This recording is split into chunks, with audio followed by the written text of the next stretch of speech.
আসসালামু আলাইকুম ভিউয়ার্স, বরাবরের মতো আপনাদের সামনে হাজির হয়েছি আমি মোহাম্মদ রুমান খান। আজকে আমি আপনাদের সামনে কিছু গুরুত্বপূর্ণ বিষয় নিয়ে আলোচনা করব। আজকের বিষয়টা একটু ভিন্ন কিন্তু অনেক গভীর। বর্তমান সমাজের মানুষ শিক্ষিত হয়েও মানুষ মানুষকে সম্মান দিতে শেখে না। ডিগ্রি, সার্টিফিকেট, চাকরি এগুলো থাকলে কি মানুষ শিক্ষিত হয়? আজকে আমরা এই বিষয়ে জানব।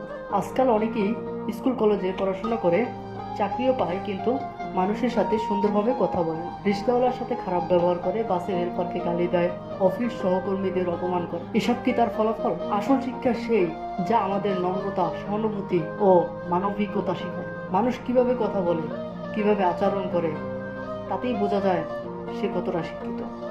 আচরণগত শিক্ষা না থাকায় অনেক সমস্যা হতে পারে, যেমন পারিবারিক ভাঙন বাড়ে, শিক্ষক শিক্ষার্থী সম্পর্ক দুর্বল হয়ে পড়ে, সমাজে হিংস্রতা ও ঘৃণা দেখা দেয়। তাহলে এখান থেকে আমরা কিভাবে রক্ষা পেতে পারি? সেক্ষেত্রে আমাদের পরিবার থেকে ভালো আচরণ শিক্ষা শুরু হওয়া উচিত। স্কুলে নৈতিকতা বা মানবিকতা বিষয়ে আমাদের ক্লাস নেওয়া উচিত। সমাজে ভালো মানুষের গল্প তুলে ধরা উচিত, যাতে নতুন প্রজন্ম অনুপ্রাণিত হয়।